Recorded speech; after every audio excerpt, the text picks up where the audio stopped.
waxoon naa ko ci benn plateau danaa ko répéter plateau bu ma dem wax ko échec wu tey sax journaliste yi yéen ak échec wu chroniqueurs yi échec wu sénégalais yi bu ñu tollee ci réew bu ñuy jël nit di ko exiler man damay gis seetaan plateau Congo RDC Congo damay gis journaliste di kaas ne li ñu def Katumbi lu tax ñu def ko pourquoi on l'a exilé. mais ñun sax xam na li ñu def Karim Wade. ah xam ngeen ko kay ndax yéen a ngi fi woon leen ndax yéen a ko reporté yéen dañ koo exilé xam nga ni keroog dama dégg Barthélémy Dias di wax ni biñ ko génnee kii daf xaaju guddi lañ ko génne sànni ko ci bopp corniche bi en bagaasam xam nga kon kooku dañ koo génne yow tàmm ngaa gis ku génn prison nu ñu lay def da ngay génn ak sa baluchon day mbokk jël si la.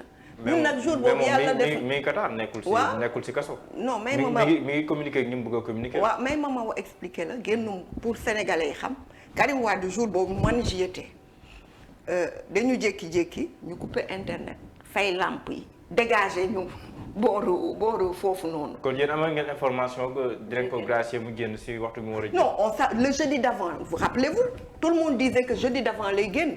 xam nga Serigne Sidi Mokhtar yàlla nañu yàlla tas si barke waxoon na ko. on savait tous que jeudi d'avant la waroon génn il a refusé de signer si la yónni doomam kaso ne ko ndigal la na ko signer na génn ñu daal di ko génne ci guddi gi fay internet fay courant Sénégal nga gis oto yi comme xam nga seetaan ngeen jag boo wër film boobu bi oto yi toppante ñu mel ni tëj aéroport avion du wàcc du yéeg kenn mënul connecté wu kenn mënul passé appel xaar ba avion bi police pour te dire c'est que xaw ma naka pénitentiaire kooku ki amee prison beeg digg ak police yi ak seen ay fetal dañu taxaw ci tarmac aéroport bi ba avion bi départ tëj nañ ko de ñu taxaw ba avion bi départ dem ba sore ñu soog a ubbi. yóbbul bagage yóbbul dara. ah sûrement que yóbbul na. yow seen jegeñaale yow gisoo amoon na. non mais dégg da nga ko gis. nee naa la li génn ci auto police ak. te fay lamp yi def na benn halte au niveau de la maison de Madina. oui parce que c'est le khalife qui l'a demandé xalif bi moo ko demandé xam nga lépp xam on sait d'ailleurs c'est pour ça Serigne Abbas Abdou Khadre le lendemain génn def communication leeral wax lu bëri parce que xalif bi moo ko demandé daf ko ni man bugguma génn te ñëwuma Touba duma ko nangu mu ne ko di nga ko nangu di nga génn moo gën fii nga ne ko nag Touba ñëwul mais Touba viendra à toi jël taawam yónni ko ne ko di ñaan yeeg li ma lay jox ak lépp maa la koy jox ñëpp fekkee nañ ko loolu c'est récent ñëpp fekkee nañ ko fii gis naa fi ay nit ñu xaaral gis naa fi ay nit ñoo xamante ni fii ci Sénégal taxaw nañ fi ne suñu sëriñ nee nañu wuy ji waaw wala déet yaaxalul kenn fii ku fi sa sëriñ waxuma la nag xalif général des mourides taxaw sa dossier fu ne mu ne sama doom la sonn ci waaw léegi soxna na fi koo xamante ne nii moo signé ci caggal guyam la mu signé lu mu signé yaa ne moom moo signé dañ ne ko signé mu signé wala non xam nga mooy pour dafa dama ni il refuse de signer yow mës ngeen gis kayitu grâce mas ngeen ko gis moom laa bëgg wax. mais yaa ngi signé na. déedéet dama ni la déglul dama ni la il avait refusé de signer le premier jeudi où il devait sortir. ok xam nga bu ñu lay jox livre pour nga génn dafa am kayit boo truc de sortie. loolu la ñu wax. grâce bi ba léegi gisoo ko parce que demande xam nga en général grâce dafay am demande. pour nit ki mën ko président mës ko def. maa ngi leen di laaj ñu wan ñu kan moo wane sax ñu mu xamul. non parce que c'est à la demande de sur proposition de l'administration. Exactement, voilà, c'est pas là, c'est toujours une demande. Elle est sous-tendue, la grâce est sous-tendue d'une demande. Tu ne peux pas te lever. bu ko neexee mu gracier ku ko neex. Non, mais il faut que administration bi indil ko ne ko ñii ngay gracier, ça c'est la règle. Tu ne peux pas attendre. C'est parce que président amul jot toog di kii mais bu ko neexee yow mu xam la. wala même loolu day aw ci circuit ñu demandeel ko mooy ñooñu di toppatoo grâce am na nu ñu tudd ñooñu def le dossier kooku indil ko président mënul tëb rek génne décret ne Pape xaw ma naka ba ne ca prison bi génne naa ko day am fu muy aw. ñun demandé wuñ ko léegi moom génn na fu mu toll nii ma nga Qatar xam nga nekkul kaso Qatar. déedéet. ma ngay communiquer ak ñoom mu ngi communiquer ak yow. bu baax.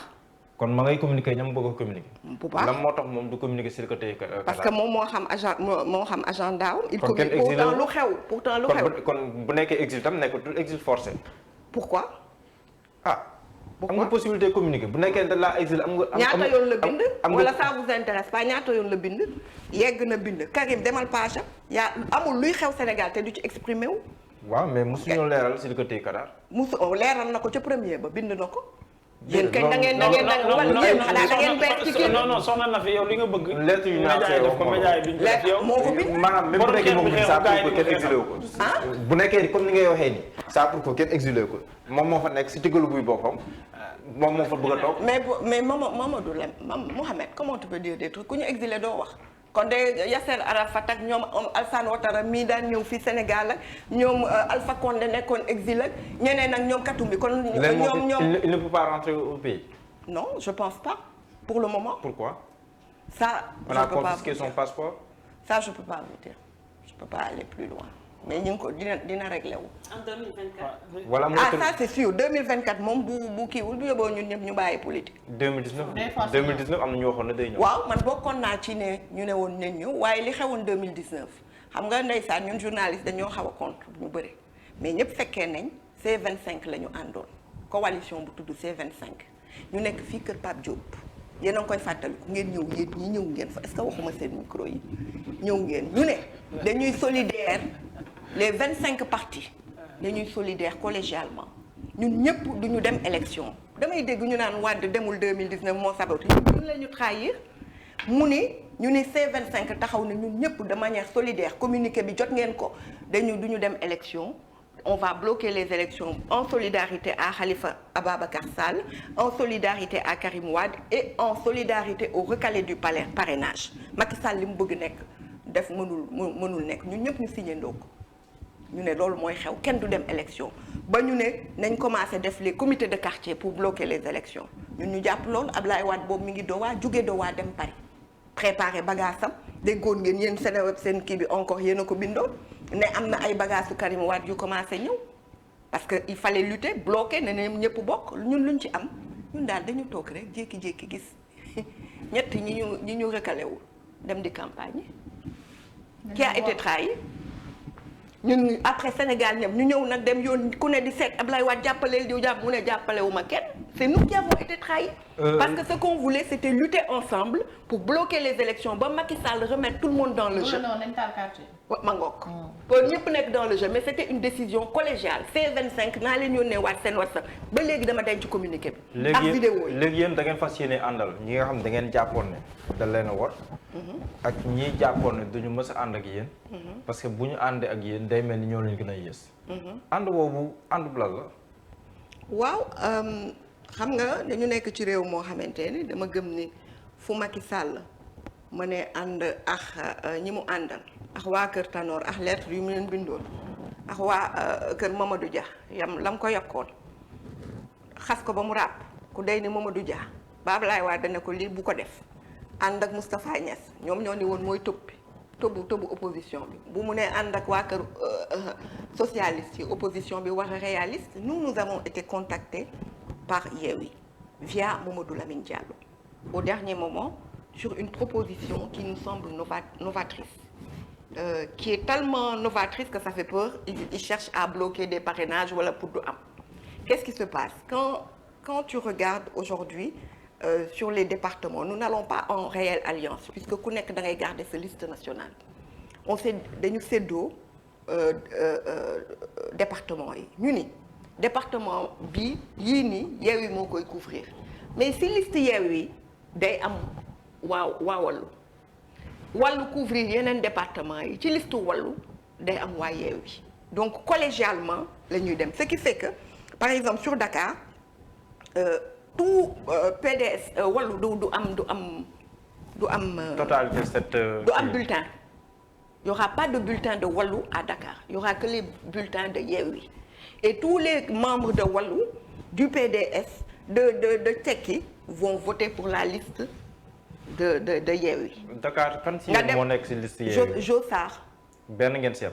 ah je sais pas j'ai pas trouvé. mais je sais que Jo Sarr est dedans. gis naa trop waaw. nga dem département Mbacké léegi bannière-u PDS la wàllu.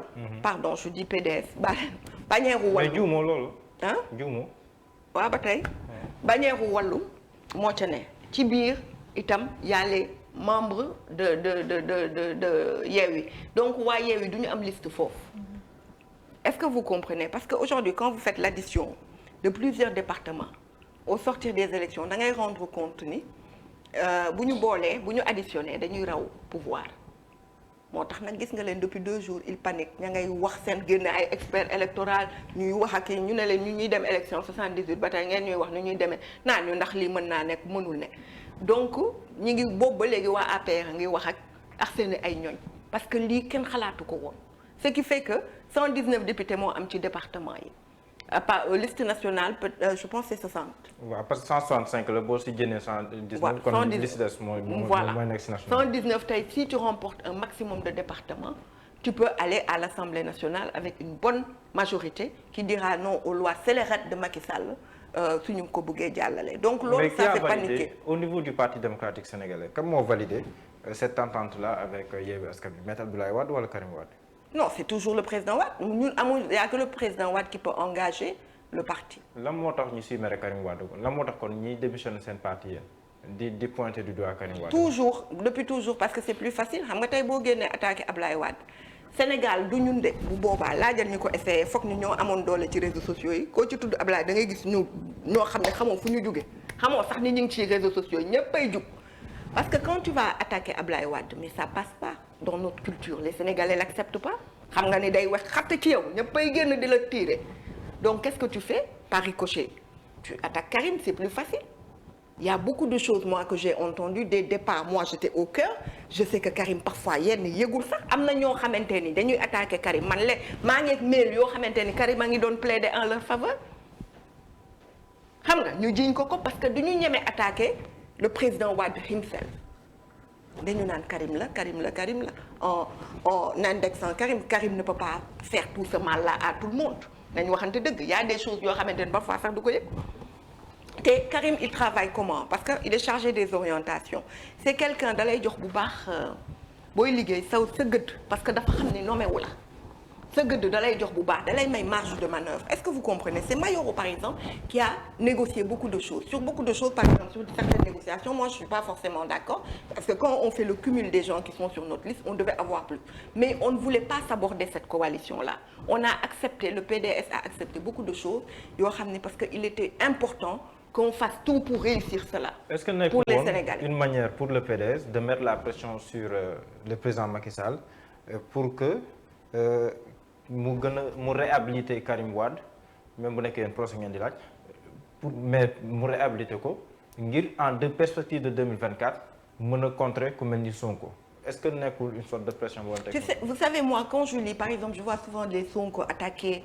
truc moi Sonko je le connais c'est quelqu'un d'extrêmement gentil on s'est rencontrés plusieurs fois qui a beaucoup de respect pour le président Abdoulaye Wade tase nañ kër paa bi mais man Sonko musuma def man personnellement problème wala def problème Karim Wade musu ko jàppee concurrent donc la question moi je pense elle est mal posée musu ko jàppee adversaire Karim loo ko wax mu ne moom benn adversaire la am mooy Macky Sall je vais vous dire vous étiez au procès de Karim Wade dès les premiers jours les présidents du ma citer tur ay présidents connus ñun ne dugg nañ ci dossier bi seeti Karim Wade pour mu nangu négocier ak Macky dugg ci nguuram loolu vous vous rappelez à l'époque il était déjà en procès en prison ba mu leen di taxaw di naan juge bi waxal Macky Sall mu bàyyi ses envoyés nocturnes mu may yónnee du ma mës a ànd ak moom mais fii la leen fekk yéen a ko reporté ñun bu ñu bëggoon problème bi jeex ci ñàkk ngor ñu nangu jaay suñu ngor kenn waxatu ko Macky du am premier ministre de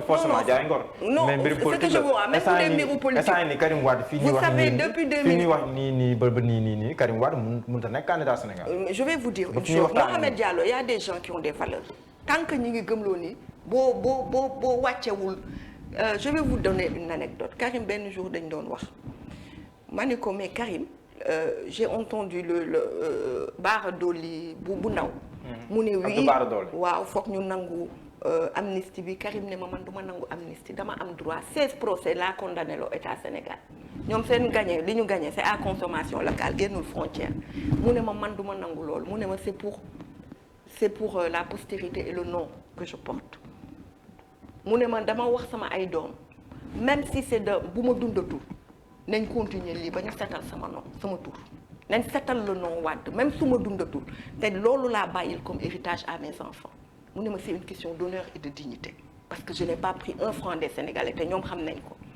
Karim biñ koy woo il était aux États-Unis amoon boobu jamono amoon nationalité française passeport français parce que du lu mu laaj noonu la juddoo yaayam tubaab la daf ko tegee boor ba ñuy réunir fële Versailles kër Pa bi les meilleurs avocats du barreau de Paris ñëpp toog ñu woo Karim Pa bi ñëpp ne ko vous ne devez pas ay président africain ne ko ne va pas répondre parce que cour bi baaxul amoo droit yow tu n'es justiciable que par la haute cour de justice moo la mën a topp ndax ancien ministre nga bul dem wuy ji mu jël tous les avis juridiques ne leen dégg naa leen may leen ma réfléchir ba le lendemain mu ñëw mu ne leen je vais aller répondre ñëpp tëb ne ko mais non am nga droit bañ a répondre nañu woo haute cour de justice mu ne leen déedéet su ma bañee répondre yow dootoo demati Sénégal nit ñi topp la foo tourner dañu naan da nga làq sa doom c'est une question c'est pour vous monsieur le président c'est une question d'honneur xam naa ni Macky daf ma bëgg a tëj waaye danaa dem wuy ji lu ma ci goobee gar ko noonu la ko defee jël avion wam wàcc Sénégal ñëw faire face à la justice quelle noblesse Karim moo digne ñun ñoo xam lu tax ñu topp ko c'est un homme profondément digne. léegi madame Nafi Diallo 5000 parrainage yi ñu leen laaj boo leen ko joxee ñu ne waat am na doublon wala matewul léegi lan mooy doon seen taxawaay. nee naa leen nañ pare xare bi nee naa sànq rek maa ngi bind paa bi maa ngi bind paa bi léegi ma ni paa bi bu président ñëwul ñu jiite xeex jëlal jet privé léegi nga ñëw ñi dañoo bëgg yàq kon daal bu jàll boobu lañ leen di ñaan bu jàll ça veut dire que président bu ñëwul doole mën a xeex. déedéet xam nga dafa non waxee wuñu noonu. xam nga dañu bu ñuy waxtaan bu ñu nekk boo xam ne éternellement benn nit rek moo ko mën a jiite. non xam ngeen ni Ablaye Wade ñëwul waxin la c'est pour vous dire que à tel point affaire bi. non mais psychologiquement tamit yéen loolu ngeen jàpp su Wade ñëwul dara du sotti. mais lii sax sànq wax nga joxe exemple local 2014 yi bi muy dugg Pikine il a fallu que mu des 48 heures ngeen campagne 15 jours moom benn guddi la dugg Pikine régler situation bi yéen 15 jours mënoo leen régler situation bi loolu exactement bu ñu amee jamaa bu mel noonu ñu jël ñuy wax ñëpp nag naan naan fii le président ay ku ko amoon wala mu jaar sa koñ rek ba dëppal la carte foo mënti bokk nga jël mais c'est pour dire c'est pour li tax ma wax loolu rek bind naa bu waxee loolu pour dire que na joxe go quoi pour ñu def le combat te du combat Wallu parce que c'est le combat de Yewwi moi je vois des jeunes de Yewwi de dire il faut soutenir Wallu c'est pas Wallu qu'ils soutiennent c'est des listes communes c'est notre combat commun parce que li ñu bëgg mooy l'opposition significative présente que dans la moitié des départements ce qui fait que Macky am 46 départements ñee am l'opposition n'est que sur 23 ou 24 départements. Vous comprenez ce que je veux vous dire? Le but n'est pas seulement de bloquer Wallu, c'est de faire en sorte que l'opposition n'ait pas de liste partout.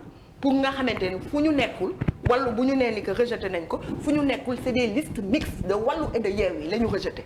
Donc lii du problème Wallu rek de problème mu Yewwi la ils auraient pu le faire à l'un ou à l'autre parce que leur but c'est d'empêcher yaa ngi doole boo xeexee de. kan ci non utuma doole di koy xeexee. utuma doole de parce que yaa ngi woowaale waa Yewwi pour ñu ñëw ci seen liste parrainage yi ñu rejeté mais lu tax rejeté wu ñu Yewwi. non je vais vous dire man dama ni la. ca njalbeen neen bu ñuy rejeté nee woon naa leen ku njëkk dugg démb maa ngi koy def ci live ku njëkk jàll ku mujjee jàll di leen ut porox ndoll pour naan la ay doublon parce que lii ñu génne dafa graaw man utuma Wallu PDS musul ut Wallu ci kenn nos combats depuis 74 nous les avons menés seuls ba ñuy am ay nit prison ba ñuy yëngal fii dëkk bi chaque vendredi Mohamed Diallo di génne à perte de vue nit ñi xam nañ ni PDS bu nee bërëb rek mobilisation mën na ko mais le problème n'est pas là. léegi moom kenn ko fi am may ma yeggal c'est bien. mais le problème parce que la nature a horreur du vide ay sama jàmbaar njool bi ba mu wàcc si fii ba dóor kol bi di nga xam ne lépp dëgg la ma yéene ko Sonko nag ma yéene ko. est-ce que nekkul loolu lay représenté fu mu toll nii. oui c'est normal li président Abdoulaye Wade amoon si jeunesse bi jamono yi mu si toll loolu la nature a horreur du vide aujourd'hui Wade n'est pas comparable nag bul di wax yooyu yii Wade amatul Afrique. loolu moom amatul Afrique c'est pas non. maanaam fi mu tolloon si Sénégalais yi Algérie. oh non. Wade ni mu meloon ci kii amatul. c'est une icône kooku beneen niveau la beneen niveau la c'est ce que je veux dire par là mooy opposition amul Sonko moo fi ne tey jii man bu ñu demoon ba dem ñun bokkuñu wala dara xew. wallaay ma sànni Macky Sall taxaw Sonko laay sànni.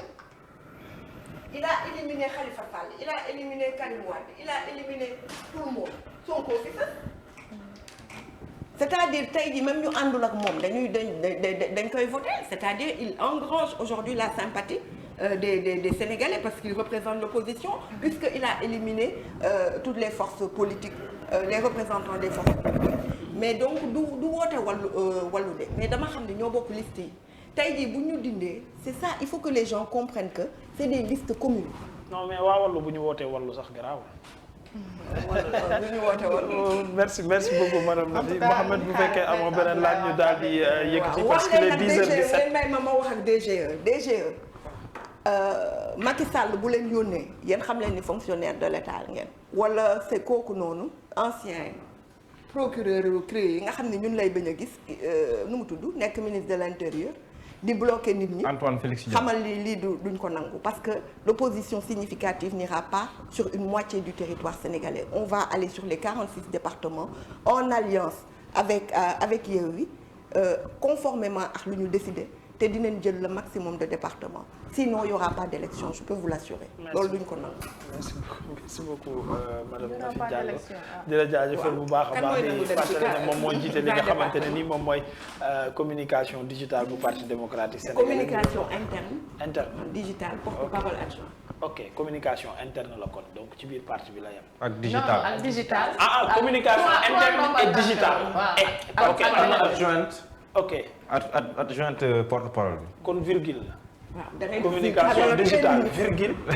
communication interne virgule digitale virgule. trait d'union. non moom fu mu ñaar merci beaucoup Nafi Diallo vraiment je suis très contente et vous félicite pour votre plateau seetaan naa leen ci koor gi.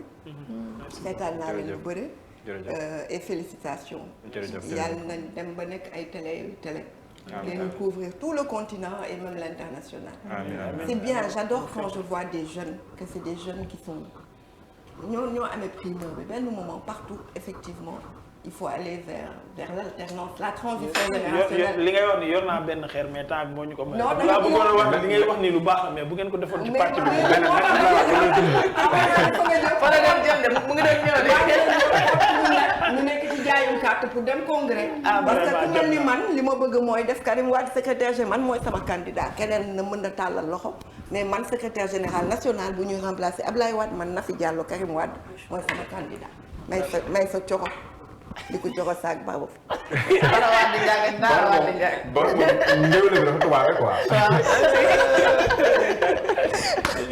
yuquma ca xeexum xeec ga. di leen jaajëfal yéen